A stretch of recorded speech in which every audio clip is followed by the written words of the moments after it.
Nagulat ang dalaga nang alukin siya ng 20 milyon ng kanyang kliyente para lagyan ng semilya. Agad niyang sinampal ito pero laking gulat nang malaman niya na ito pala ang doktor ng kanyang ina. 20 milyon, kapalit ng kabirhenan mo. Ilang segundo na ang lumipas ngunit hindi pa rin kumukurap si Athena sa narinig. Nagulat kasi siya ng bongga. Hindi pa rin niya nakikita ang mukha ng lalaki kaya't hindi niya malaman kung nagbibiro ba ito o hindi. 20 milyon, kapalit ng pagiging nanay ng magiging tagapagmana ko. Sa pagkakataong yun, unti-unting na proseso ni Athena ang gustong iparating ng lalaki. At ang mga sumunod na pangyayari ay hindi inaasahan ng lalaki. Isang malakas na sampal ang iginawad ni Athena sa kanya. Ang kapal naman ng mukha mong presyohan ako. Sino ka ba sa inakala mo, ha? You have no idea who you are talking to, woman. Tumayo na ang kliyente ni Athena at napatras ang dalaga ng mapagtanto ang tangkad ng lalaki. Kung hindi siya nagkakamali, nasa 6 feet pa ito dahil siya ay 5'8" na. Ngunit tila naging kababata lamang siya nitong kapatid sa taas ng lalaki.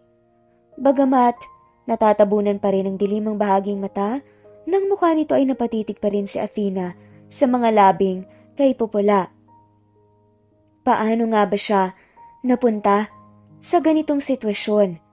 Alamin natin sa kwento ni Athena. Ano, Athena? Kaya mo ba? Tanong ni Sam sa kaibigan na hindi na mapakali sa upuan habang suot ang isang maong na shorts at sexy top na parehong kinapos sa tela. Uwi na lang kaya ako, Sam? May iba pa naman sigurong paraan eh. Maghahanap na lang ako ng mga bakanteng trabaho sa mga restaurants. Kahit tagalinis ng bowl. Kahit magpunta ka na lang ulit sa boss mong manyakis, tumigil ka nga, Athena.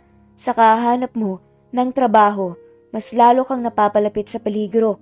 Dito ka na lang. Kapal lang naman ang mukha ang kailangan dahil maganda ka at sexy, kaya't maraming makakapansin sa'yo. Isang giling mo lang ngayong gabi. Pwede ka nang mag-uwi ng 20 mil. May kasama pang kano. Sam! Okay, sorry. Alam ko namang mahirap para sa'yo ito, Athena. Pero isipin mo na lang din ang mama mo na hindi mo pa naipapadala sa ospital dahil walang-wala kayo at ang dalawa mong kapatid na nahinto sa pag-aaral dahil sa sabay-sabay na gastusin. Mahabang litanya ng kaibigan si Samantha na nagpaalala kay Athena kung bakit siya nasa lugar na yon. Huminga ng malalim si Athena at tumayo. Desidido na nga siyang gawin yon dahil wala namang mangyayari kung puro hiya na lang niya ang uunahin niya. Mahal niya ang nanay at mga kapatid niya kaya't gagawin niya ang lahat para lang buhayin sila. Tumango na nga si Athena. Tanda na handa na nga siya, kaya't napangiti naman si Sam at nilapitan ng kaibigan. Sa una lang tumahirap, Athena. Matsasanay ka rin. Isa pa, exclusive naman yung kliyente mo. Ang kailangan mo lang gawin, aliwin siya para malaki ang ibigay sa yung tip. Pagkumbinsi pa nga ni Sam sa kaibigan. Makalipas nga, ang ilang minuto ay lumabas na ang manager ng bar. Ano, ready na ba yan? Nasa VIP room na ang kliyente natin. Hindi yon pwedeng paghintayan ng matagal. Sigaw ni Josa, ang bakalang manager ng bar. Kinakabahan man, ay lumapit na nga si Athena sa manager. Ready na po ako. Mahinang sambit ang dalaga. Sumimangot naman si Josa. Ano yan? Ganyan mo ba kakausapin ng kliyente natin? Paano tayo kikita niyan? Ano ba to, Samantha? Baling ng manager sa kaibigan ni Athena si Samantha na agad namang lumapit. Naku, madam, ganyan lang talaga yan. Mahinhin talaga ang kaibigan ko pero magaling yan. Makikita mo, madam, mamaya, baka siya pa ang may pinakamalaking tip na makuha sa amin. Pagtatanggol naman ni Sam sa kaibigan habang si Athena ay pressured na sa pinagsasasabi ng matalik niyang kaibigan at ng manager. O siya, sige. Basta, kapag hindi yan bumenta ngayong gabi, babawas ko yan sa kita mo, Samantha. Opo, madam. Sagot ko to. Pero lumapit si Sam kay Athena at bumulong. Naku girl, ayusin mo ha. Di rin ganun kalaki ang sweldo ko. Ayaw kong mabawasan pa. Pabirong sambit ng kaibigan. Tumangon na lamang si Athena dahil hindi niya alam ang isasagot sa kaibigan sa pressure at di malaman kung ano ba dapat niyang gawin pag nasa loob na nga siya ng VIP room. Ihinatid na nga ni Madam Josa si Athena papuntang VIP room at nang nasa makipot na nga silang hallway, bago ito umalis ay binitawan ang mga salitang, "First time namin maging customer yan. Sobrang swerte mo dahil sobrang yaman daw at professional yan. Kaya galingan mo para bumalik ang customer natin na yan ha. Mukhang tiba-tiba tayo dyan." Nang makaalis ang manager, ay dinagana ang dibdib ni Athena. Ngunit naroon na nga siya at hindi na pwedeng umatras pa. Isang itim na pinto na lamang ang pumapagitan sa kanya at sa VIP room at sa kanyang kliyente ngayong gabi. Huminga ng malalim si Athena bago unti-unting binuksan ang pinto. Bumungad sa kanya ang dancing area kung saan may pool stick sa gitna. Natatanging spotlight galing sa ceiling ang nagbibigay liwanag at sa gawing unahan ay ang kulay itim na sofa kung saan makikita ang isang lalaking nakaupo rito. Sa kaliwang kamay ay hawak ang braso ng isang mamahaling alak, ngunit hindi maaninag ni Athena ang mukha ng lalaki dahil madilim yun. Sa isip ni Athena ay mas mabuti pa nga yun nang hindi siya mailang sa gagawin niya. Nagsimula ng tumugtog ang isang nakakahalinang musika at sinimulan na rin ni Athena ang maglakad. Nang mabagal papunta sa gitna ng dancing area, wala siyang karanasan pa sa mga ganitong bagay ngunit hindi naman siya sasalang kung hindi siya nag-train para rito. Tinuruan siya ng kaibigang si Samantha na sumayaw ng tama dahil hindi pwedeng wala siyang iuwi sa pamilya ngayong gabi. Sa kliyenteng ito nakasalalay ang perang ipambibili niya ng pagkain sa mga susunod pang araw. Marahan lamang ang pag-indak ni Athena. Sabay sa ritmo ng musika, iniisip na nga lamang niya ang kanyang ina na kailangang maipagamot at mga kapatid na kailangan ng makapag-enroll sa darating na pasukan. Tumingin siya ng puno ng pangaakit sa lalaki. Kahit hindi nito nakikita ang mata, ay nagpanggap siyang tinititigan nito habang sumasayaw at ginigiling ang katawan. Nang nasa kalagitnaan na, ay unti-unti niyang inalis ang saplot pangitaas. Isa yon sa sinabi ni Samantha na hindi niya dapat makalimutan. Ang paghuhubad dahil yun ang binabayaran ng mga kliyente, ang makita ang mga murang katawan ng babae. Pero syempre pagkatanggal nga ni Athena ng pangitaas, natawa na nga lamang ang lalaking kliyente niya nang nakatube pa nga ito ng pagkahaba-haba. Unti-unting lumapit si Athena sa kanyang kliyente, kasabay pa rin sa ritmo ng musika. Nangakmang hahawakan na nga niyang lalaki, biglang tumigil ang tugtog. Kinabahan si Athena. Ang sabi ng kanyang kaibigang si Sam ay kapag tumigil ang tugtog, ay mismo ang kliyente ang pumindot ng stop button sa may gilid ng sofa kapag hindi nagustuhan ng kliyente ang sayaw. Katahimikan ang namuo sa apat na sulok ng kwarto. Naestatwa na lamang si Athena dahil hindi niya alam ang gagawin sa puntong yon. 20 milyon. Napamaang si Athena nang marinig ang napakalaking halagang yon. 20 milyon, kapalit ng kabirhanan mo. Sa narinig nagulat si Athena at nasampal niya ang lalaki. Pero sabi ng lalaki hindi daw niya kalala at alam ang ginagawa niya. Wala akong pakialam kung sino ka. Kung sino ka mang Poncio Pilato ka. Akmang sasampalin muli ni Athena ang lalaki ngunit nahawakan nito ang braso niya. Not again, woman. Athena! Nadistorbo ang pag-uusap ni Athena at ng kliyente nang sumulpot si Samantha mula sa backdoor ng kwarto. Athena, ang nanay mo! Isinugod sa ospital! Ano? Sang ospital din nila si nanay? Isinigaw na lamang ni Samantha ang pangalan ng ospital dahil kumaripas na ng takbo si Athena palabas ng kwarto. Bit-bit ang malaking kaba sa kanyang dibdib, unti-unting pumapatak ang luha sa kanyang mga mata sa pag-aalala sa ina. Naiwan naman ang kanyang kliyente sa kwarto at tila nag-iisip ito. Di kalaunan ay umalis na nga rin ang lalaki, paalis sa lugar, sakay ng mamahaling kotse na siya pa lamang ang mayroon sa bansa. Paroon at parito, ang lakad ni Athena at hindi mapakali sa labas ng emergency room. Nilapitan naman ito ng kaibigan na si Samantha. Athena, magpahinga ka muna kaya. Walang kasama ang dalawa mong kapatid sa inyo. At natroma pa ang mga yon dahil bigla ang inatake si Tita Ana kanina. Ako nang bahala sa nanay mo, huwag ka mag-alala. Malumani na sambit ng kaibigan ni Athena ngunit umiling lamang to. Hindi ko iiwan si nanay dito, Sam. Kailangan niya ako. O sige, ako na lang muna ang magbabantay sa mga kapatid mo. Bibili na rin ako ng makakain nila dahil hindi pa sila naghahapunan. Tinignan ni Athena ang kaibigan at niyakap to. Salamat talaga, Sama. Idagdag mo na lang sa utang ko sa'yo. Pasensya ka na talaga. Makakabayad din ako sa'yo. Shh, ano ka ba naman, Athena? Parang hindi naman na tayo. Naiiba sa isa't isa, parang kapatid na ang turing ko sa'yo. Balitaan mo na lang ako kapag tapos ang operasyon. Di nagtagal, umalis na nga si Samantha habang naiwan naman si Athena na balisa pa rin. Nang lumabas ang doktor, mula sa emergency room ay dali-daling lumapit ang dalaga. Dok, kamusta po ang nanay ko? Stable na ang lagay ng pasyente, pero kailangan namin siyang operahan as soon as possible. Please prepare at least 500,000 so we could start with the operation. Excuse me. Nakahinga ng maluwag si Athena sa narinig at agad na lumapit sa glass window ng kwarto at pinagmasta ng ina na nakaratay sa higaan. Ngunit sa isip niya ay saan kamay nang siya kukuha ng kalahating milyong piso upang masimulan ng operasyon ng ina. Lambot na lambot, napalabas ng ospital si Athena upang umuwi sa kanila at intindihin ng kanyang mga kapatid nang makabangga ito ng doktor sa loob ng elevator. Pasensya na po, paghingi ng tawad ng dalaga sabay pulot ng salamin sa mata na nalaglag dahil sa pagkakabangga. Pag-angat niya ng tingin, ay isang napakagwapong lalaki ang nasa harap niya.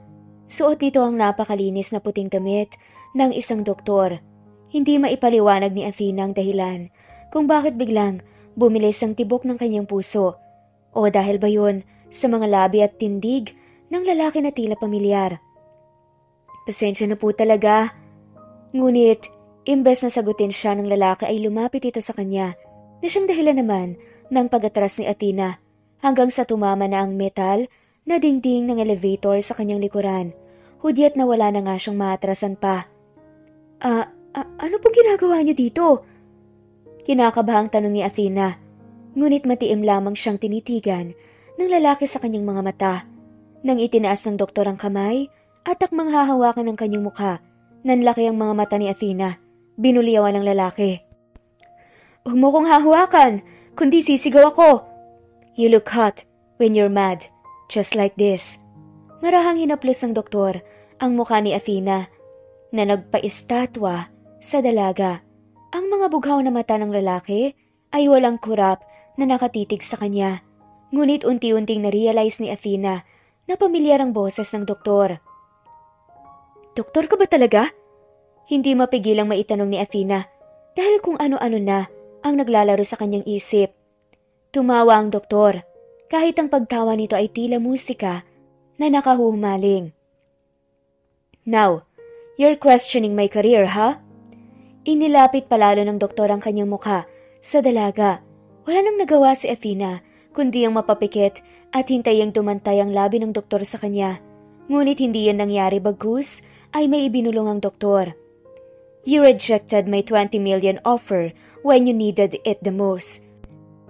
But here, you may contact me anytime. Hindi agad nakabawi si Athena sa sinabi ng lalaki at naiwang nakatulala sa loob ng elevator. Doon lamang niya napagtantong ang kanyang kliyente sa bar at ang doktor ay iisa. Napatingin siya sa kamay niya at naroon at maliit na papel na binigay ng doktor. Dr. Tristan Samaniego. Samaniego? Pwede ba, Sam? Huwag kang sumigaw. Napatakip ng tenga si Athena sa biglang pagsigaw ng kaibigan. Dahil ikinuwento niya rito ang buong pangyayari sa ospital at kaunting detalye sa bar, kaugnay na naroon ang pag-o-offer ng 20 million ng lalaki. Bakit hindi ako sisigaw? Gaga ka ba? Hindi mo ba kilala si Dr. Samaniego, ha? Isa lang naman yan sa pinakamayaman dito sa bansa dahil pag-aari niya ang Samaniego Hospital at ang Samaniego Corp. Siya ang kliyente mo? Bakit mo tinanggihan? Gaga ka talaga. May halong panghihinayang at panggigigil na bulyaw ni Samantha sa kaibigang si Athena. Syempre, paano ko naman makikilala yan? At isa pa, bakit hindi tatanggihan? Binibili niya kaya yung pagkatao at dignidad ko. Sabi nga nito, anong akala niya? Easy to get ako, ha? Excuse me, hindi ako cheap. Gaga ka talaga. Sabi naman ni Samantha ulit.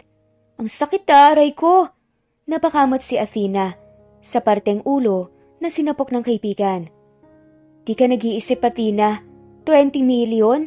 Tinanggihan mo kung kailan kailangan na kailangan mo sa ospital at sa pag-aaral ng kapatid mo?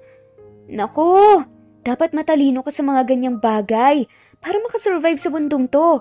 Mahabang litanya ni Samantha na nagpatahimik kay Athena. Napatingin naman ang dalaga sa business card na ibinigay sa kanya ng doktor.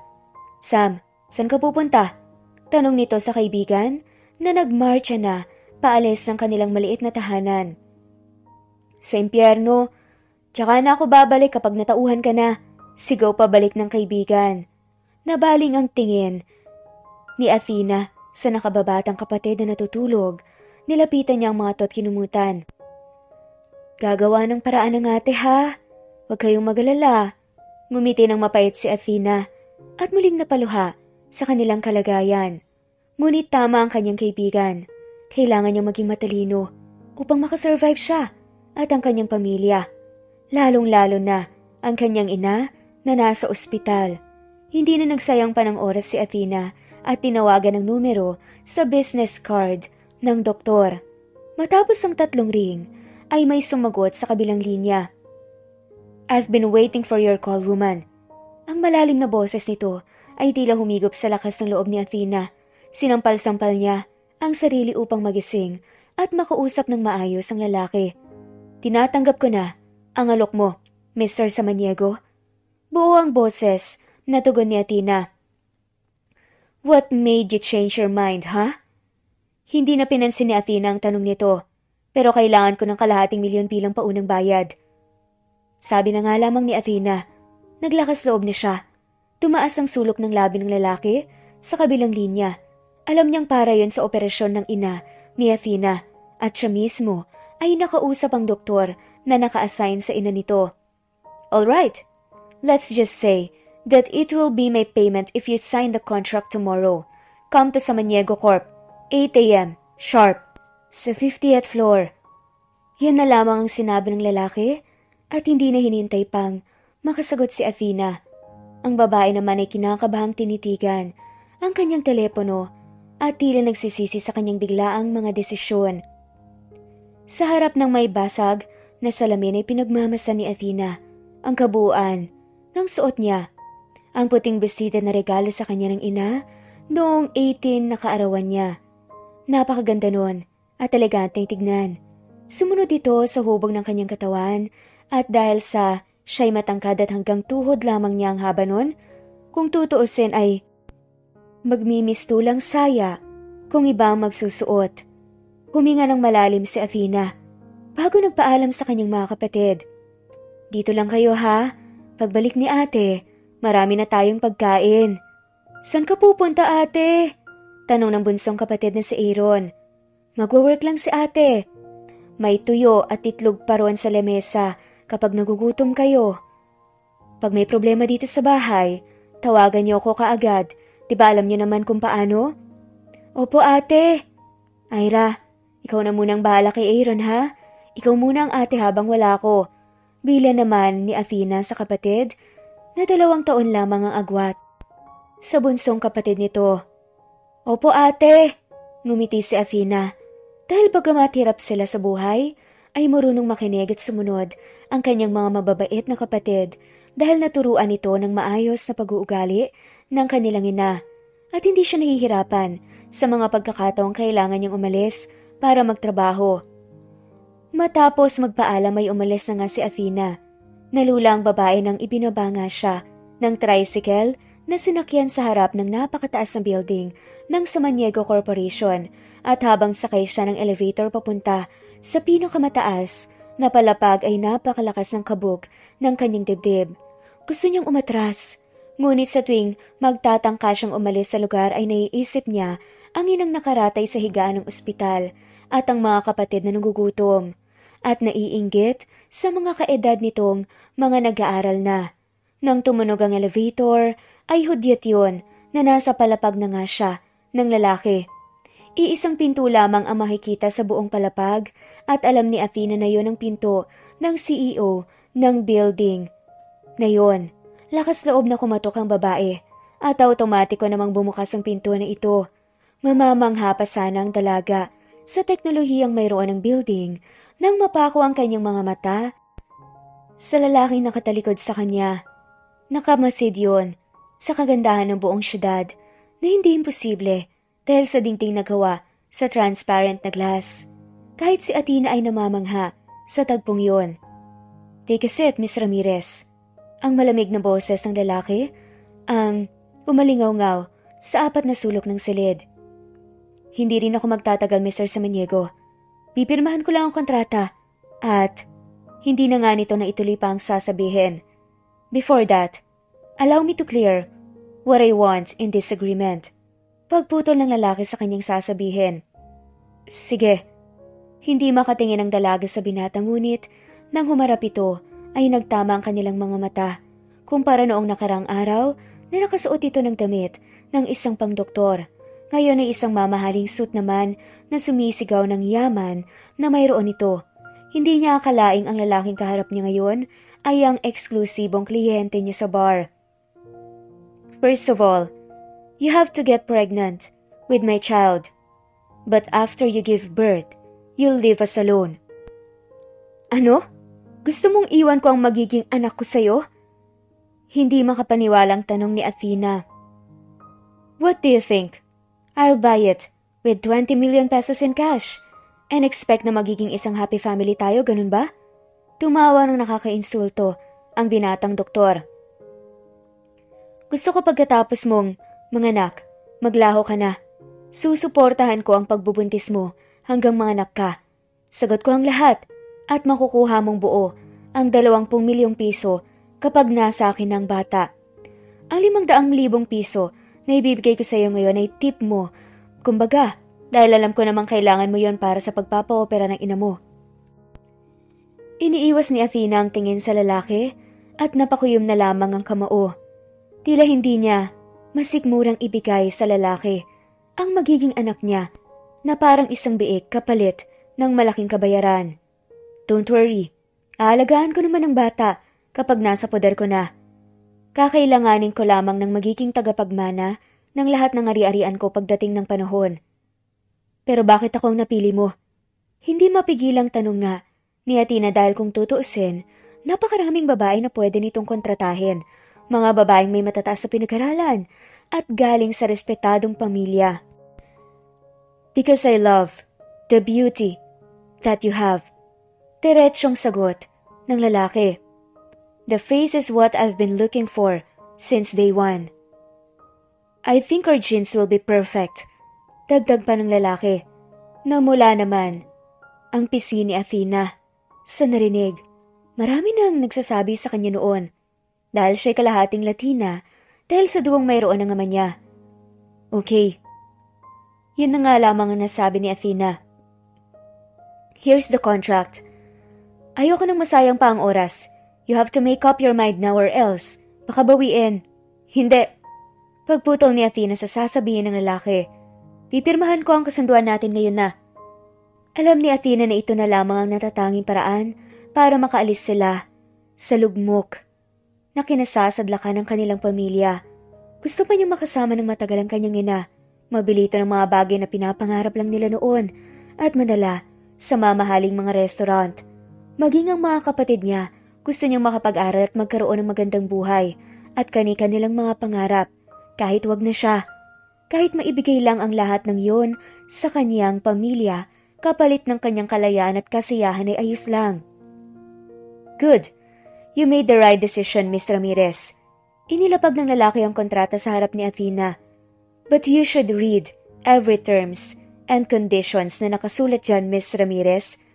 Ayaw kong isang araw ay maghahabol ka sa akin. Malinaw na nakasaad dyan na kapag naisilang mo na ang bata ay hindi mo rin makikita pa. At hindi mo to pwedeng bisitahin, lapitan o angkinin kapag dumating ang panahon. Mahabang paliwanag ng doktor. Tumango na lamang si Athena. Kailangan lang ay huwag niyang makita o marinig ang iyak ng anak niya dahil alam niya sa sarili niyang hindi niya kakayanin kung ilalayo ito sa kanya. Pikit matang pinirmahan niya ang buong kasulatan.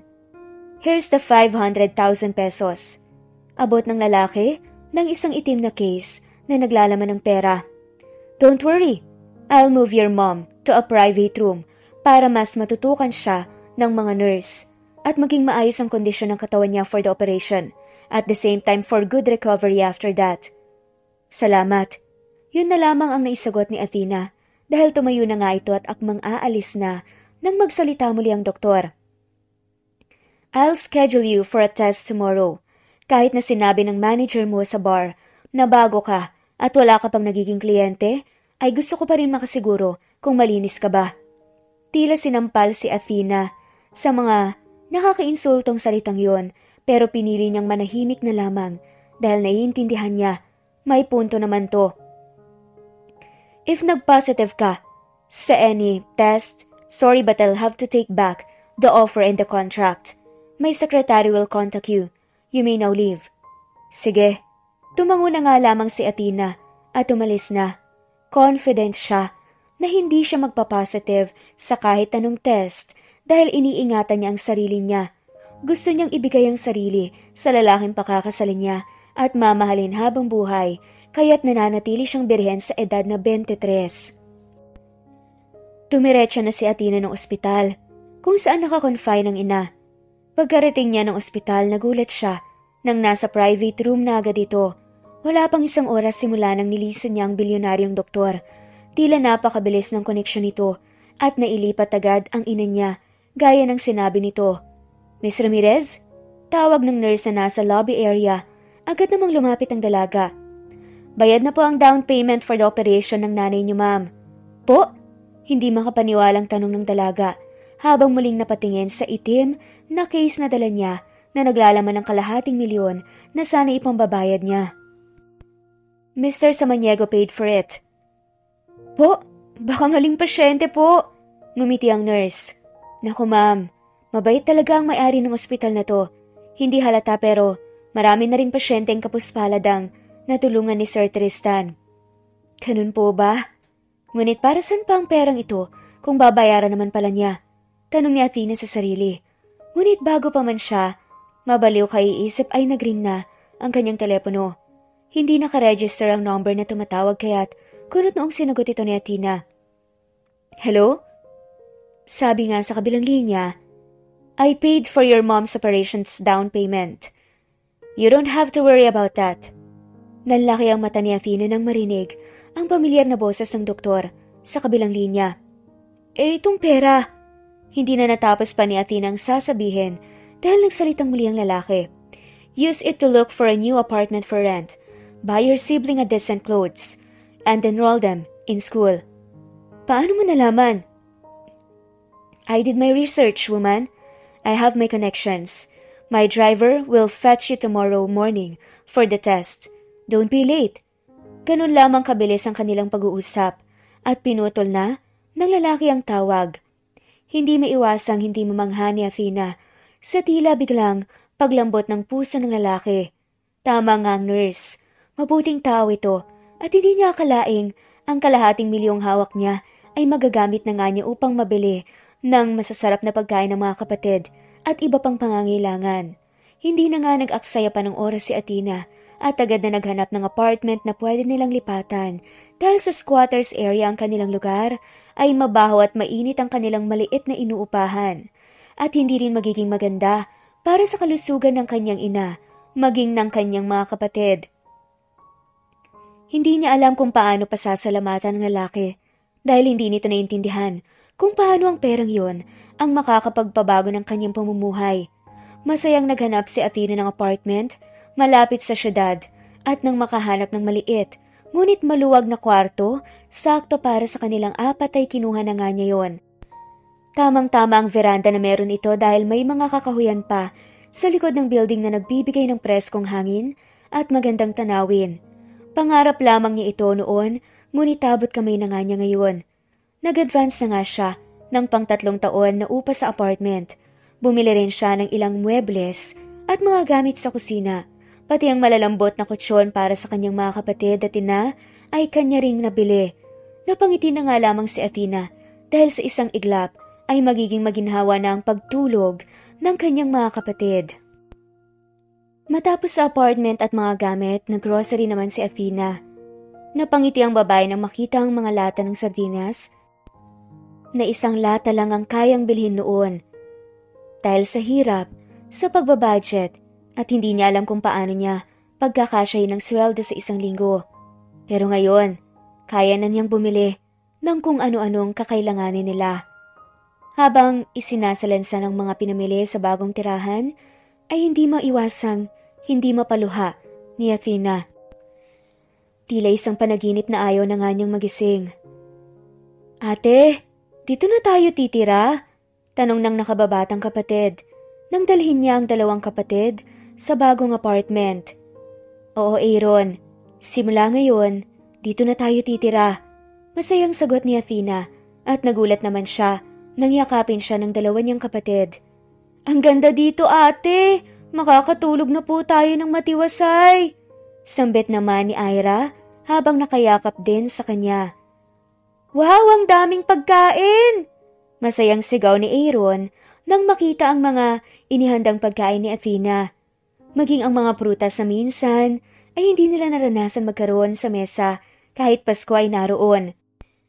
"Sabi ko naman kasi sa inyo, di ba? Makakakain din tayo ng masarap."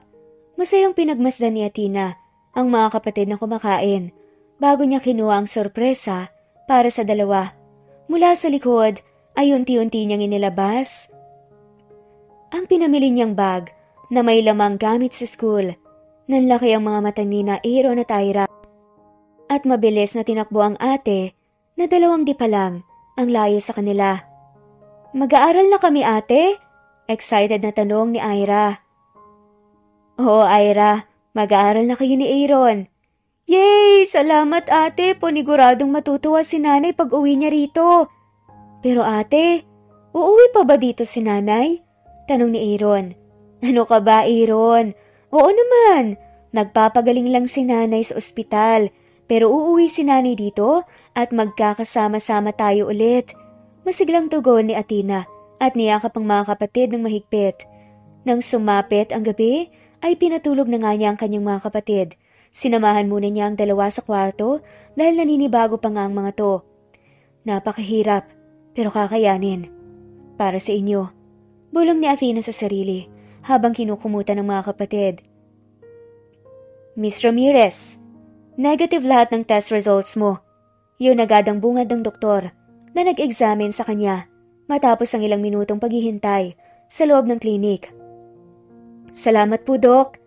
Nang makalabas ng klinik si Athena, ay nakatanggap ito ng tawag mula kay Dr. Samaniego. "Negative po," sambit ni Athena sa doktor bago ito nagsalita. "I need to see the documents. Do you think maniniwala ko kung sasabihin mo lang?" Napairap na nga lamang si Athena. "I want you here, Miss Ramirez." "Ha?" Ngunit napakunot na lamang ang noo ni Athena nang babaan siya nito ng telepono. Tama bang narinig ko? He wants me? Naku, mukhang nag-i-illusion ka na naman, Athena. Sa isip-isip nga nito. Pagkalabas ni Athena ng ospital, ay sinalubong siya ng driver ng doktor na naghatid din sa kanya kanina. "Ay hindi na po, Manong Jules. Magji-jeep na lang po ako papuntang apartment. Malapit lang naman eh. Magpahinga na po kayo." Magalang na sambit ni Athena sa driver. Ngunit umiling lang ito at ngumiti sa kanya. "Ma'am, ang utos po ni Sir Tristan eh. Ihatid ko raw po kayo sa kanya para po maibigay niyo yung mga dokumento." "Ah, ganun po ba? Sige po." Hindi na pinahaba pa ni Athena ang kanilang usap dahil baka mapagalitan pa si Manong ng lalaki kaya't sumakay na lamang siya ng sasakyan. Tumigil sila sa harap ng napakalaking bahay. Mansyon ba to? Hindi maiwasang itanong ni Athena. Pagkababa pa lamang niya ng sasakyan ay may bumungad na nga sa kanyang mga katulong. This way, ma'am. Hindi na nakasagot si Athena dahil manghang-mangha pa rin siya sa mansyon ng doktor. Naglalakad siya sa pulang carpet habang napapalibutan siya ng magagandang bulaklak, man-made falls, at magagandang ilaw na nagpatingkad sa lugar. Hindi inaasahan ni Athena ni isang lamesa na may pagkain at inumin sa gitna ng hardin ang naghihintay sa kanya. May mga nakatayo ring waiter at lalaking may hawak na violin na nagsimula ng tumugtog nang makita siya. Hindi maintindihan ni Athena ang mga nangyayari. Sinubukan niyang ilibot ang paningin upang hanapin si Mr. Samaniego at ibigay ang result ng test niya. Ano po bang meron? Asan po si Mr. Samaniego? Tanong ni Athena sa isa sa mga katulong, ngunit ginitian lamang siya nito at pinaupo. Hindi nagtagal, lumabas na nga si Dr. Tristan Samaniego. Doc, para saan po ba to? Ito na po ang result ng test. Hindi na natapos si Athena. Nasasasabihin dahil biglang ngumiti ang lalaki. Naikinagulat ni Athena. Lagi lang itong mukhang seryoso. I've already talked to the doctor who tested you, Athena. You don't have to show that on me. Sabi nga ng doktor sa kanya. Ah, ganun po ba? And please stop calling me Doc or Mr. Samaniego. I want you to call me by my name, Tristan. Sige, Tristan. Hindi maintindihan ni Athena kung bakit ganun ang inahakto ng lalaki pero sana ay bigyang linaw nito mamaya. Kasabay ng tugtog ng violin ay ang paglapit ng lalaki sa kanya at pag-abot ng isang bouquet ng pulang rosas. Mr. Samaniego, Tristan pala. Hindi naman kailangan pa na gantong formal na salo-salo dahil lang sa kontratang pinirmahan. This isn't just about the contract, Athena. Do you still remember that day na nag-donate ka ng dugo sa ospital? Hindi kita makakalimutan dahil napaka-rare ng type ng dugo mo at hirap na ang mga doktor na makahanap ng donor para sa isang operasyon. Biglang nag-flashback sa isip ni Athena ang araw na yon. Paubos na ang iniinom na gamot ng ina kaya naisipan niyang mag-donate ng dugo niya. Napagalaman nga niyang rare lang ang type ng dugo niya kaya mas mahal itong binili ng ospital. Ako ang doktor na nakausap mo noon. Tinanong kita kung bakit mo ginagawa yon. Ang kadalasan kasing mga nagdo-donate ng dugo at ng mga organ doon para maipambili ng bagong labas na brand ng gadget para sa luho o pambayad ng utang. Pero nagulat ako sa sagot mo. Para sa gamot po ng nanay ko at pagkain ng mga anak ko. Yan ang eksaktong sinabi mo. Dire-diretsyong sambit ng doktor habang nakangiti sa babae. Ikaw? Ikaw ang doktor na yon? Hindi makapaniwalang tanong ni Athena. Naaalala na nga niya lahat ng nangyari ng araw na yon. Oo, Athena. At simula ng araw na yon, hindi na kita nakalimutan. Lagi kong inaiisip ang iyong muka na bagamat puno ng lungkot ang iyong mga mata, dahil sa sitwasyon mo ay nagagawa mo pa rin ngumiti at tumulong sa iba. Days became weeks. Weeks became months. I've been trying to gather an information about you. Even nang malaman kong papasok ka sa isang bar upang maging isang stripper, I didn't let that pass. Kaya nagtataka ka siguro kung bakit sa unang tagpong yon, inalok na kita agad. I even smiled when you slapped me because I'm expecting that from you.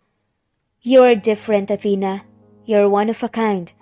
That's why nagpromise ako sa sarili kong you'll be the mother of my child.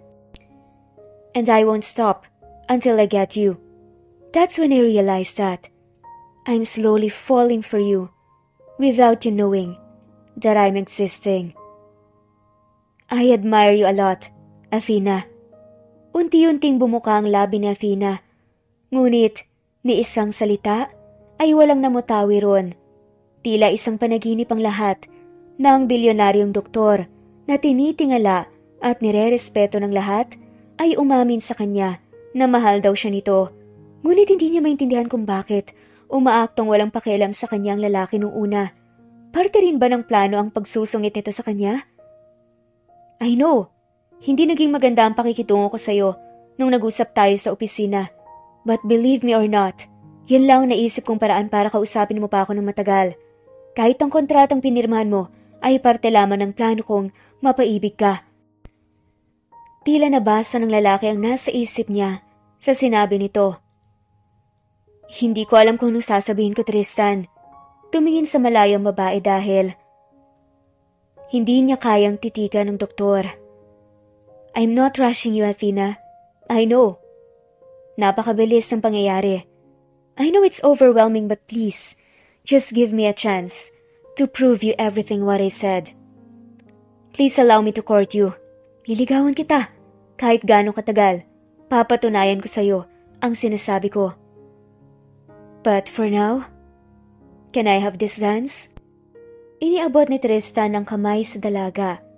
Nakasuot pa ito ng simpleng maong jeans, blouse na puti at sneakers pero wala siyang pakialam. Napakaganda pa rin ito kahit walang kolorete sa mukha. Natural na natural lamang. Inabot naman ni Athena ang kamay ng lalaki. Hindi maipaliwanag ng dalaga kung bakit napakabilis ng tibok ng kanyang puso. Ngunit isa lamang ang masasabi niya. Tila siya'y nasa isang teleserye. Isang babaeng mahirap na napaibig ang isang kapita-pitagang lalaki. Papayagan mo ba akong ligawan ka, Athena? Sinserong tanong ng doktor sa babae habang umiindayong ang dalawa. Sa saliw ng napakagandang musika, tumango si Athena at ngumiti. Hindi kita pinapayagang manligaw dahil sa mayaman na doktor ka. Huwag mong isipin na yun lang ang habol ko. I'll never think of you that way, Athena. Pinapayagan kita kasi may bukal kang puso na handang tumulong sa mga nangangailangan, Tristan. Ngumiti rin ang lalaki at unti-unting hinawi ang buhok ng dalaga na unti-unting tumataklob sa kanyang mukha. You'll never regret that you gave me this opportunity, Athena. At hindi nga nagkamali ang lalaki sa mga tinuran dahil matapos ang gabing yun ay araw-araw nitong nililigawan si Athena. Dumadalaw ito sa kanyang apartment at nagdadala ng pagkain. Napalapit na rin ito sa nakababata niyang kapatid na sina Aaron at Ira. Ito rin ang personal na nag-aasikaso ng kanyang ina sa ospital. At ang nakatakdang mag-opera rito. Masarap magluto ang lalaki. Lagi siya nitong kinakantahan kahit hindi ganoon kaganda ang boses. At kitang-kita na determinado itong makuha ang matamis na oo ni Athena. Ang babae naman ay hindi na nga mapigilan pa ang sarili na tuluyang mahulog sa binata. Sa angking bait at mabuting pakikitungo nito sa kanyang pamilya ay alam niyang handa na nga siya kapag dumating ang takdang oras. Athena, will you be my girlfriend? Napuno ng hiyawan at tili ang buong isla nang biglang lumuhod si Tristan sa harap ni Athena. Hawak ang isang puting rosas at gintong kwintas na sumisimbolo ng kanyang malinis na hangarin sa babae. Nasa isla sila ngayon dahil naging successful ang operasyon ng ina ni Athena at sila'y nagdiriwang. Kasama ang mga kapatid ay nasasaksihan ng lahat ang romantikong doktor na naghahayag ng kanyang pag-ibig. Yes, Tristan, sinasagot na kita. Masayang sagot ni Athena na nagdulot ng malaking ngiti sa lalaki. Matapos iabot ang rosas at isuot ang kwintas, ay niyakap siya nito ng mahigpit, marahang iniangat at inikot kasabay ng malalakas na palakpakan at hiyawan ay ang paglalapat ng kanilang mga labi. Isa yun sa pinakamasayang araw para kay Athena at Tristan, ang simula ng pag-usbong ng kanilang pagmamahalan at pangarap para sa isa't isa. Akala ni Athena ay magiging madali lamang ang kanilang pag-iibigan, ngunit nagkakamali ito. Ayos lang bang damit na suot ko?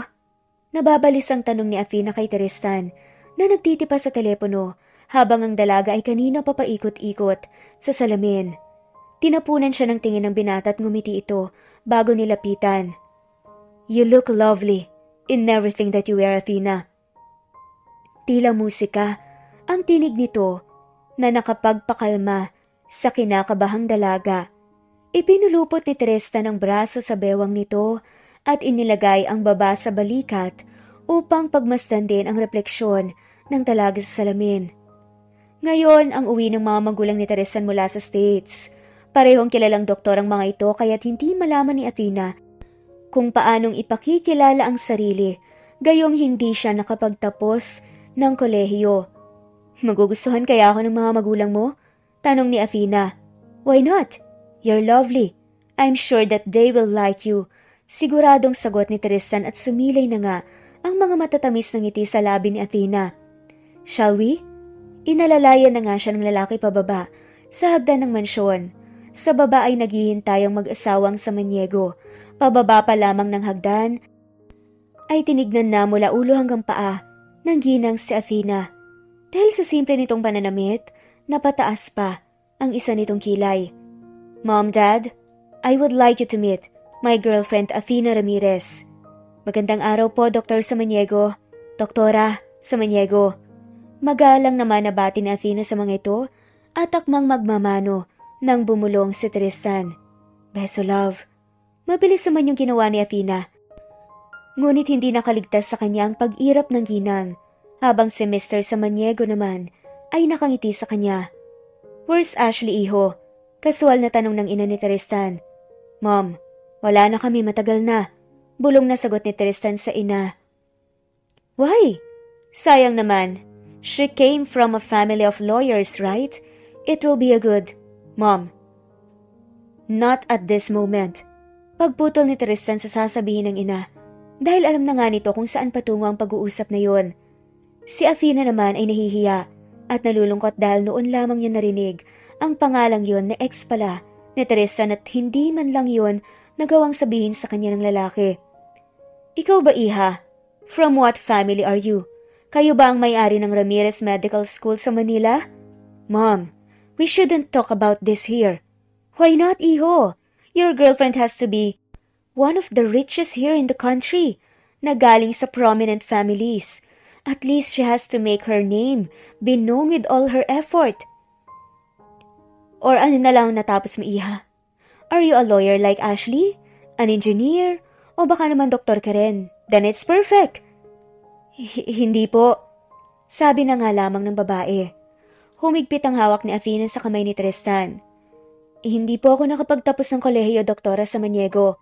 Pagpapatuloy nga ni Athena na nakapagpatahimik sa buong pamilya. But I love her, Mom. It's not for you to decide whom I will marry, whether she's a doctor or not. My heart will decide for it. Please excuse us.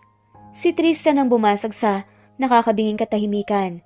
Hindi na hinayaan pa ni Tristan na magsalita ang ina dahil kilala niya ito at in-excuse na ang kanilang mga sarili palabas ang mansyon ng mga Samaniego. Tila nakahinga ng maluwag si Athena nang makalanghap ng sariwang hangin. Are you okay? Tanong naman ni Tristan. Oo naman, bakit hindi? Pinilit ng umiti ni Athena upang itago ang pagkabalisa, pero niyakap siya ng mahigpit ni Tristan. It's okay, love. I'm sorry. I didn't warn you about Mom and about Ashley. She's my ex. But we're done, so I don't have to bring up her name. It's the two of us now. Hinawakan ni Tristan ang mukha ni Athena at marahang hinaplos yun. You don't need to worry, okay? Ang mga salita ng lalaki ay sapat na para pahupain ang mga bumabagabag sa kanyang isip. Salamat, Tristan. Para saan? Kasi tinanggap mo kung sino at ano ako. You're everything to me, Athena. Our status won't stop me from falling in love with you every single day. Tuluyan ang napangiti si Athena sa tinura ng lalaki at niyakap ito ng mahigpit. I love you, Tristan. Pulong niya sa lalaki. Matapos ang gabing yun, ay ipinakilala si Athena ni Tristan sa mga magulang nito at naisipan ni Athena na mag-aral muli. Are you sure about this, Athena? Medicine is not. Hindi pa man natatapos ni Tristan ang kanyang sasabihin ay nagsalita na si Athena. Gusto ko tong gawin para sa sarili ko, para kay nanay, at higit sa lahat, para sa sarili ko. Nasa 2nd taon na nga si Athena ng nursing. Unang taon lamang ang natapos niya noon dahil hindi na nga niya kayang pagsabayan ng pagbabayad ng kanyang tuition at pambili ng mga kailangan nila sa buhay. Okay, nandito lang ako, Athena. I will support you every single day. Simpleng salita, pero napakalaki ng impact kay Athena na nagpamotivate sa kanya. Sa umaga nagtatrabaho si Athena bilang sekretary ni Tristan sa Samaniego Corporation at sa hapon naman ay isang estudyante sa pinakasikat na universidad sa bansa. Ayaw pumayag ng dalaga na libre ang babayaran ng lalaki ang kanilang tuition sa universidad. Gusto niyang galing yan sa sarili niyang pagod at paghihirap. Maging ang pinangtutustos niya sa kanyang pamilya ay galing din sa kanyang sweldo mula sa kumpanya. Palihim na nga lamang na nilakihan ng lalaki ang kanyang sweldo. Lumipas nga ng mabilis ang 3 taon, nakatapos ng pag-aaral si Athena at naipasa niya ang exam. Isa na nga siyang ganap na lisensyadong nurse. Congratulations, Athena. We're so proud of you, anak. Nurse ang ate ko! Yay! Masayang sigaw ni Aaron habang may icing pa sa mukha dahil sa kinakain nitong cake. Napatawa naman silang lahat. Maraming salamat sa inyo, Inay. Kuya Tristan! Napalingon naman si Athena sa lalaki na nasa may pintuan habang hawak ang pagkalaki-laking bouquet ng pulang rosas na pangiti siya rito. Agad na lumapit ang dalaga sa lalaki. This flower is for my beloved nurse. Sambit ni Tristan habang inaabot ang bulaklak sa dalaga na agad namang tinanggap nito. Nagabala ka pa. Nahihiya ngunit kinikilig na sagot naman ni Athena. Ilang taon na ang lumipas ngunit ganun pa rin ang trato ng lalaki sa kanya. Ni hindi nabawasan ang kaswitan nito sa kanya at tila mas lumala pa habang tumatagal sila. Congratulations, my love. Agad na hinapit ni Tristan ang dalaga sa bewang nito upang mahalikan at napuno naman ang buong apartment ng sigawan ng ina at mga kapatid ni Athena. Thank you, Tristan. Hindi ko naman maaabot ito kung hindi dahil sa'yo. No, it was all because of you, Athena. Napakasipag at napakabuti mo, kaya deserve mo lahat ng success na to. At dahil dyan, Aaron, magbe-beach tayo. Yay! Nagtataloan ang bunsong kapatid ni Athena nang marinig ang sinabi ng Kuya Tristan niya. Tila hinahaplos ang puso ni Athena na makitang masaya ang kanyang pamilya, kasama ang lalaking mahal niya. At ngayon nga'y unti-unti na nga niyang natutupad ang pangarap niya para sa sarili at kanyang pamilya. Hindi man masabi ng kanyang ina ay nakikita niya rito kung gaano ito ka-proud sa kanya sa dami ng pagsubok na dumaraan sa kanilang pamilya. Napakasarap kamtan ng tagumpay na pinaghirapan at sinubok ang kanilang katatagan. Sumabay ang buhok ni Athena sa pagsayaw sa hangin habang nakangiti itong nakatitig sa asol na karagatan. Magtatakip silim na at napakagandang pagmastan ng papalubog na araw. Hanggang sa unti-unting may pumulupot na matitikas na braso sa kanyang mga bewang at automatikong napangiti naman ang dalaga. Bakit mag-isang nurse ko rito? Masuyong tanong nga ng doktor. Ayaw mo kasi akong samahan, Dok eh. Paberong sagot ni Athena at lalong humigpit ang yakap ni Tristan sa babae. Mahal na mahal kita, Athena. Mula sa pagkakayakap sa likod, ay pinaharap ni Tristan ang dalaga sa kanya at unti-unting ginawaran ng halik. Kasabay ng paglubog ng araw ay ang pagdampi ng kanilang mga labit sa isa't isa. Nang makauwi ang nanay ni Athena at ang mga kapatid sa syudad, ay naiwan siya at si Tristan sa isla. Doon ay nagkaroon sila ng pagkakataong sulitin ng bawat oras na magkasama sila. Ilang gabing pinagsasaluhan ng init ng kanilang pagmamahalan hanggang isang araw ay nadiskubre ni Athena na siya'y nagdadalang tao. Buntis ka? Hindi makapaniwalang tanong ni Tristan habang titig na titig sa pregnancy test na hawak nito. Buntis ka? Magiging tatay na ako. May tagapagmana na ako. Hindi maipiliwanag ni Tristan ang sayang nararamdaman sa magandang balitang yon ni Athena. Tanging-tango na nga lamang na isagot ni Athena sa lalaki at hindi naman nakapagpigil ito at nilapitan ng dalaga upang yakapin ng mahigpit. Salamat, Athena. Aalagaan ko kayo ng magiging anak natin. Mahal na mahal kita. Dagdag pa ng lalaki na humaplos sa puso ng dalaga. Habang nagbubuntis, ay nanatili lamang si Athena at Tristan sa beach resort El Nido Palawan. Ang sariwang hangin at payapang kapaligiran ay makatutulong sa malusog na pagbubuntis ni Athena at sa resistensya ng bata. Maingat namang inaalagaan ng lalaki ang kanyang mag-ina. Ipinagluluto niya ito ng sariwang gulay at isda at sinisiguradong kumpleto ang check-up at mga bitaminang iniinom. Mahal, sigurado ka bang ayos ka lang dito? Sumama ka na kaya sa akin sa Manila? Nag-aalalang tanong ni Tristan. Baka nakakalimutan mong isa kang doktor, Mr. Samaniego. Nakangiting sagot ni Athena upang bigyang assurance ng lalaki na ayos lang yun sa kanya. 3 araw ka lang namang mawawala eh. Isa pa, gusto ko munang manatili rito hanggat hindi ko pa naman kabuhanan. Napakapayapa, malayo sa gulo, ingay ng sasakyan at polusyon. Bumuntong hininga ang lalaki. Kung tutuusin ay ayaw niya talagang umalis dahil gusto niyang bantayan ang kanyang mag-ina 24/7 pero tinatawag siya ng kanyang tungkulin. Isang pasyente ang nakatakda niyang operahan next month. Ang nagkaroon ng emergency attack kaya't mas mapapaaga ang pag-opera niya sa pasyente at kinakailangan na makabalik siya ng Manila sa lalong madaling panahon. Okay, basta kapag may problema, tawagan mo lang ako ha. Andito si Nanay Maring at Tatay Berto upang gumawa ng gawaing bahay, Athena. Huwag matigas ang ulo. At huwag na huwag kang magpapaka-stress. Babalik din ako agad. Yes, sir.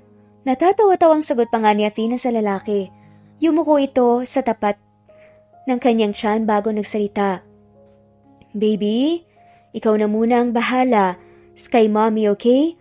3 araw lang naman mawawala ang daddy. Pagbalik ko, meron ka ulit mga bagong laruan. Bulong ni Tristan sa kanilang anak na nasa loob ng sinapupunan ni Athena. Na, may nakikinig talaga ang anak sa kanya. O sige na, at baka lumakas pa ang alon sa dagat. Nagpaalam na ang dalawa bago ginawaran ng matamis na halik ni Tristan ang katipan. Kumakaway-kaway pa si Athena habang pinapanood ang paglisan ni Tristan sa isla. Huwag kang mag-alala, baby. Babalikan tayo ni daddy. Need lang niyang asikasuhin ang pasyente niya, okay? Alam mo naman, doktor ang daddy mo at nagmamay-ari pa ng malaking kumpanya sa bansa. Maraming responsibilidad. Pagkausap niya sa anak na kahit alam niyang hindi pa makakasagot, ay ramdam niyang naiintindihan siya nito. 3 araw ang nakalipas at matyagang naghintay si Athena sa pagbabalik ni Tristan. Naghanda pa nga siya ng mga sariwang pagkain na lagi nitong niluluto sa kanya noon. Sa buong araw na paghihintay, hindi dumating si Tristan. Walang bangkang dumaong sa kanilang isla.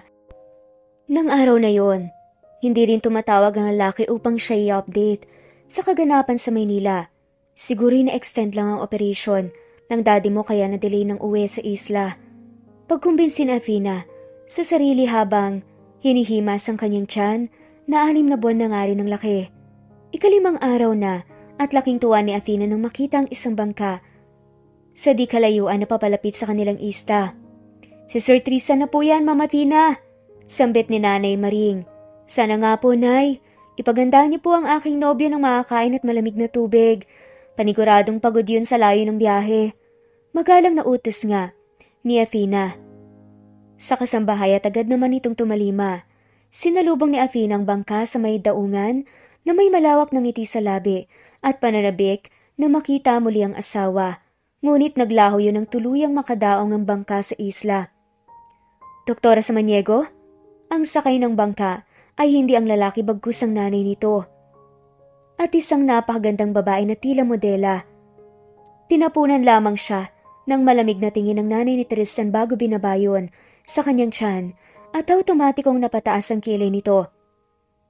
Oh, be careful, Ashley!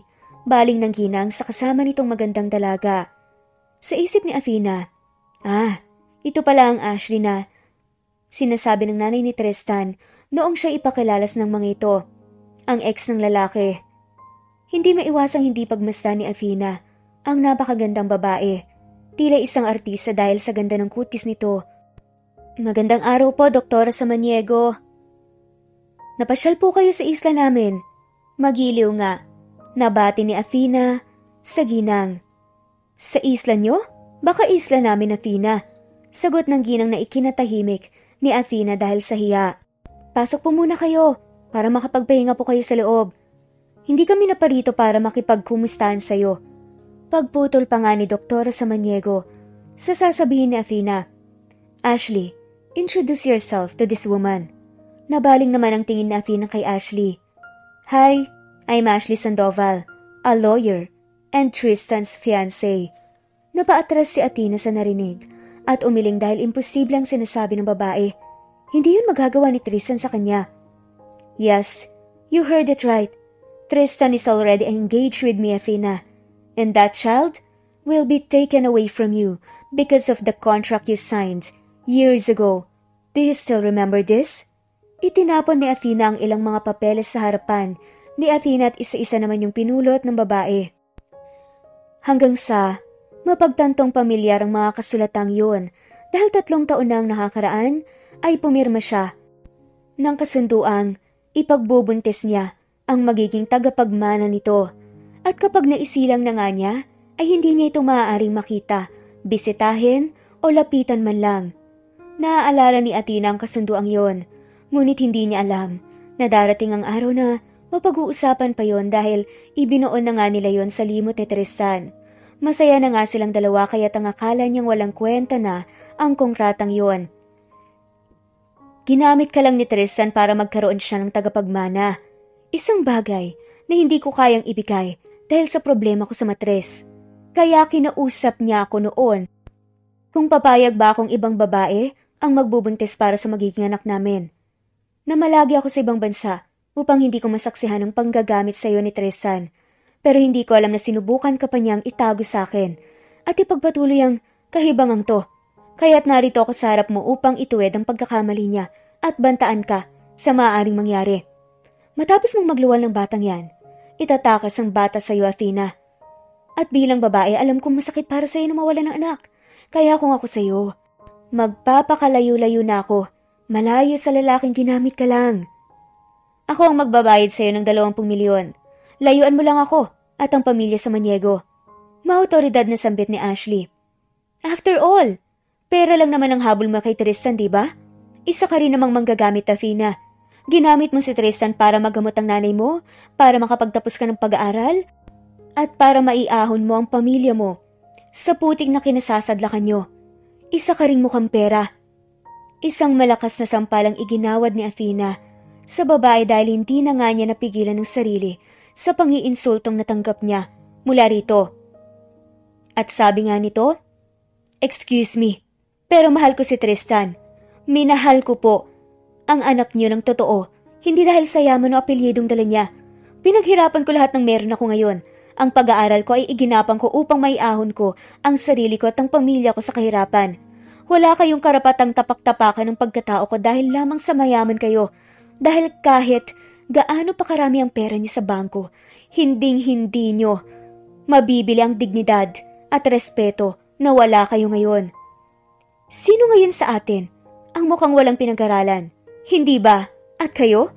Dahil kung mang-alipusta kayo, parang kayang-kaya niyong bilhin ang pagkatao ko. Pero dyan kayo nagkakamali. Dahil kahit anong yaman niyo, hinding-hindi ko pipiliin na maging katulad niyo. Mga mata pobre. Mahabang litanya ni Athena na ikinangit-ngit sa galit ni Doktora Samaniego at ni Ashley.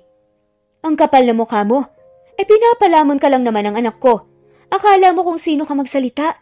Halika rito at tuturuan kita ng leksyon. Biglang hinila ng ginang ang buhok ni Athena at kinaladkad sa buhanginan. Wag po, ang anak ko, maawa kayo. Di ba matapang ka? Asan ang tapang mo ngayon? Ma'am Martina, tama na po. Pinigilan naman sila ni Manang Maring, ngunit sinamaan lang siya nito ng tingin. Huwag kang mangialam dito, Maring. Kung ayaw mong mawala ng trabaho, buliaw pa nga ng matanda. Anak, please, huwag kang bibitaw ha. Sabi nga ni Athena sa sarili.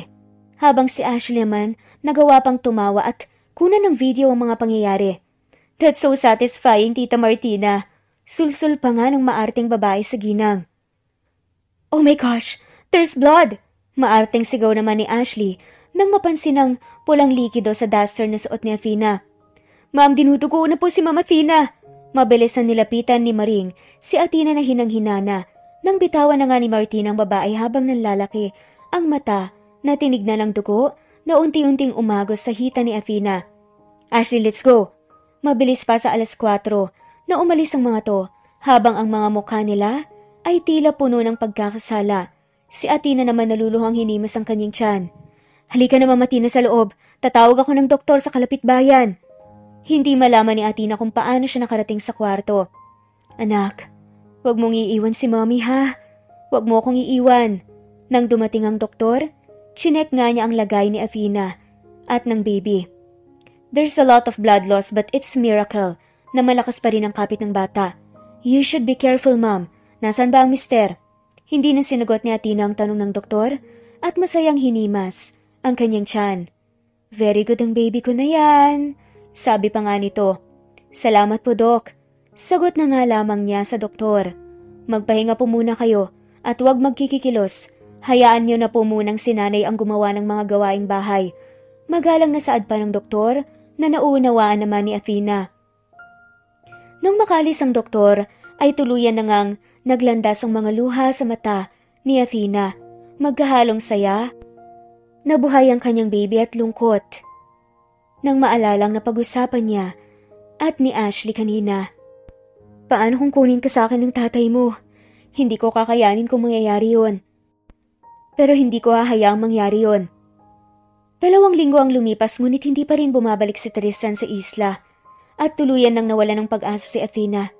Siguro nga ay totoo ang tinuran nila. Ikakasal na ang tatay mo sa ibang babae. Mapait pa nga nasabi ni Athena. Habang malayo ang tingin sa karagatan, sa kaliwang kamay niya ay himas ang kanyang tiyan, samantalang sa kanan naman ay ang isang degulong na maleta. Ang ibang mabibigat na gamit ay dala ni Maring. Sigurado po ba kayong hindi nyo na hihintayin ang pagbabalik ni Sir Tristan, Mama Athena? Tanong nga ni Nanay Maring sa babae. Umiling lamang to. Sapat na ang panahong binigay ko sa kanya upang bumalik at magpaliwanag. Nitawag, hindi niya nga magawa. Mabuti pa nga sigurong magpakalayo-layo kami ng anak ko. Sapat naman ang naipon ko sa bangko para makapagsimula ulit kami. Tango nga lamang ang naisagot ni Maring. Naiintindihan niya ang malaking desisyon na ginawa ni Athena. Mahirap din yun para sa babae dahil saksi siya kung paano magmahalan ng dalawa at hindi magiging madali ang lahat. Habang sakay ng bangka ay pilit na tinatanaw ni Athena ang isla. Habang papalayo ay hindi niya mapigilan muli ang luha na umagos sa kanyang mga pisngi. Kasabay, nang unti-unting paglalaho nito, sa kanyang tanaw ay ang pagbaon ng mga masasayang alaala nilang dalawa. Magsisimula tayong muling anak. Kahit wala ang tatay mo, hindi magiging madali pero kakayanin natin. Kararating lamang ni Tristan sa mansyon ng mga Samaniego mula sa States. 3 linggo siyang nawala dahil sa biglaang pagbibigay sa kanya ng rare case ng isang sakit sa ibang bansa na tanging siya lamang ang may abilidad na malunasan ang sakit na yon. Ang totoo niyan, pinarating naman niya kay Athena na magpupunta nga siya ng ibang bansa pero hindi niya alam kung bakit hindi ito sumagot sa kanya. Kaya naman pagka uwi nito, agad na tinawagan ni Tristan si Athena sa isla ngunit hindi man lang nagre-ring ang telepono nito. Pati nung tinatawagan niya ito from States, wala ring sumasagot. Maging si Nanay Maring, hindi rin niya makontak. Sinong tinatawagan mo, Tristan? Yung nabuntis mo? She has a name, Mom. Athena. Mariin na sagot ni Tristan sa ina. She's gone. Sumama na sa ibang lalaki. Kumunot ang noo ni Tristan sa narinig. What? It's true. She's a slut. Di ba nakuha mo lang yan sa bar?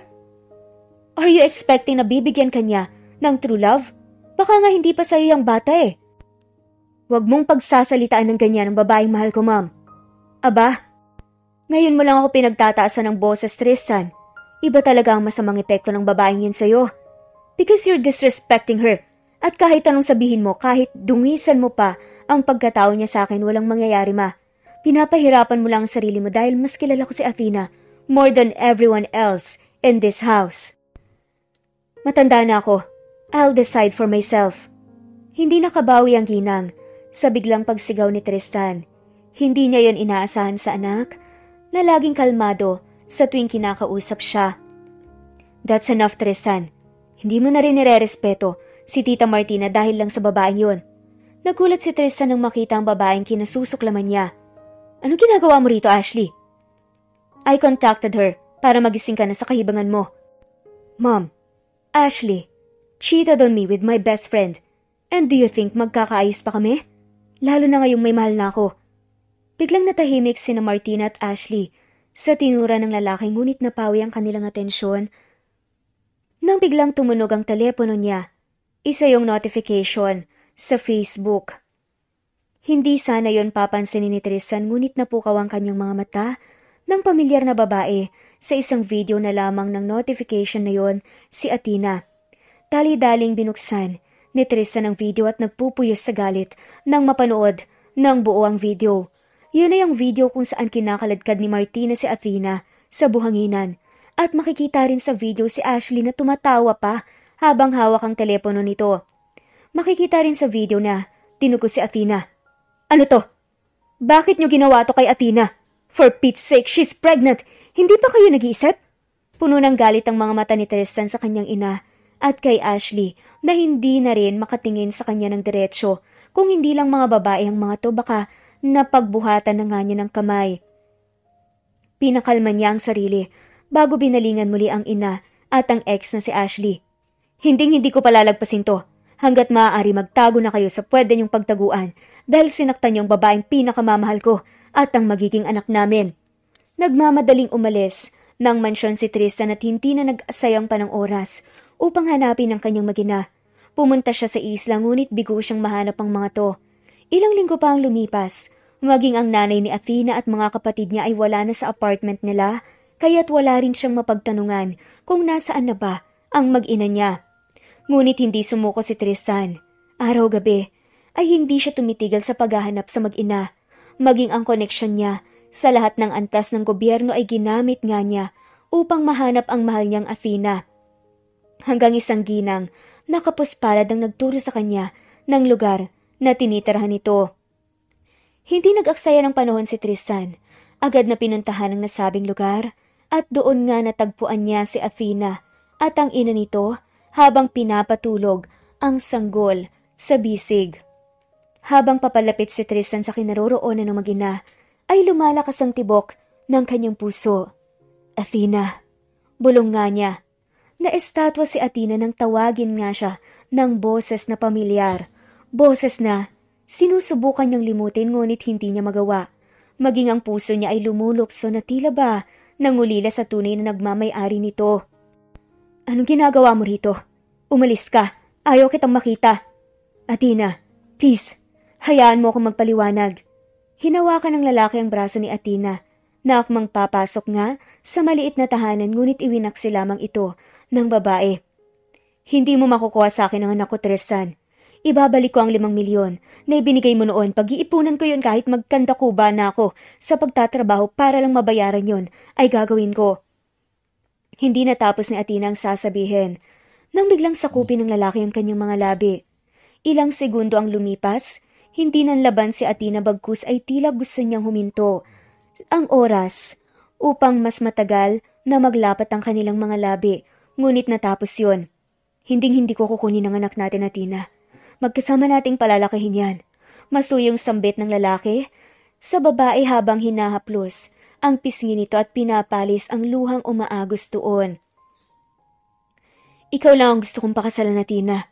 Pagputol muli ng lalaki at nagulat si Athena nang bigla itong lumuhod at inilabas ang maliit na itim na box na naglalaman ng isang diamond ring. Ay! Napuno ng sigawan ng buong baryo na nakakasaksi sa nangyayari. Gusto kitang alagaan, Athena. Kayo, ng pamilya mo at ng anak natin. Patawarin mo ko kung hindi kita nabalikan agad pero sinubukan kong kontakin ka pero hindi na kita makontak. Patawarin mo ko sa ginawa nila Ashley at Mom pero pagbabayaran nila yon kahit ina ko pa sila at ex. Kung bibigyan mo ko ng isa pang pagkakataon para makabawi sa'yo, hindi ka magsisisi. Hindi na ako muling alis sa tabi mo. Napapaluhan na lamang si Athena. Puno ng sinseridad ang boses ng lalaki habang sinasabing mga salitang iyon. Athena, will you marry me? Ilang segundo ang katahimikan ng namuo. Hinihintay ang kasagutan ni Athena. Para naman sa dalaga ay napakalayo na nila sa ilang taong pinagsamahan nila. Ay hindi man lang nagsinungaling ang lalaki sa kanya at totoo namang minahal siya. Inaalagaan siya nito at minamahal. Kaya't bakit nga ba siya maniniwala sa sabi-sabi ng mga taong gusto silang sirain? Bakit niya hahayaang magtagumpay ang mga ito na sila'y mapaghiwalay kung ang Diyos ay nagpapatawad? Wala siyang karapatang hindi bigyan ng pagkakataon ng lalaking alam niya sa puso niyang hindi naman siya magagawang saktan. Huminga ng malalim ang babae. Pinapatawad ng kita, Tristan, at naniniwala ako sa iyo. And yes, I will marry you. Mabilis na isinuot ng lalaki ang singsing kay Athena at mabilis na niyakap ito. Magkasama nating haharapin ang mga taong pilit tayong pinaghihiwalay, Athena. At hindi ko sasayangin ang tiwalang ibinigay mo sa akin. Salamat, mahal ko. Simpleng kasal ang naganap sa baryo, walang engrandeng handaan. Isang simpleng salo-salo lang sa buong barangay. Ngunit masaya ito at maingay. Hindi imbitado ang mga magulang ni Tristan dahil haharap nga sila sa kaso na kanyang isinampa dahil sa ginawa nito sa kanyang mag-ina. Gusto lamang niyang turuan ng leksyon ng ina dahil sa pagkamata pobre nito at nang matuto itong rumispeto sa ibang tao at hindi manakit ng basta-basta. Sa buhay, piliin nating maging masaya at mabuti. Matuto tayong magpatawad at huwag tayong basta-basta maniniwala sa ibang tao. Napakaraming inggit at kasamaan sa paligid. Maraming gustong mangialam, kaya't hanggat maaari ay protektahan at pagkatiwalaan ng isa't isa. Wala ring pinipiling antas ang pamumuhay, ang pagmamahal. Mayaman man o mahirap, ay may karapatang magdesisyon kung sino ang mamahalin at walang ibang tao ang dapat magdikta sa'yo, kundi sarili mo lang. Napakaikli lang ng buhay, kaya't hayaan natin ang sariling maging masaya at sundin ang sinisigaw ng ating damdamin basta maging mabuti tayo sa kapwa at walang natatakpakan. At dito na nga nagtatapos ang kwentong pagmamahalan ni na Doc Tristan at Nurse Athena. Maraming salamat po sa lahat ng mga walang sawang sumusubaybay at shout out po sa mga sumusunod. Nesbeth Hanaban, Dolly Bedonia, Evelyn Sanchano, Ostonalito Presbyteros Rose, Rex Roy, Susan Upaga, Jean, Helen Murillo, Imelda Asuncion, Janice Marukin, William, Leonie, Chinka, Augustus Rafanan, Ning Rafanan, at shoutout na rin po sa lahat ng mga walang sawang sumusubaybay. Maraming salamat po at muli. Ito ang Jay's Amazing Stories. Thanks for listening and God bless po sa ating lahat.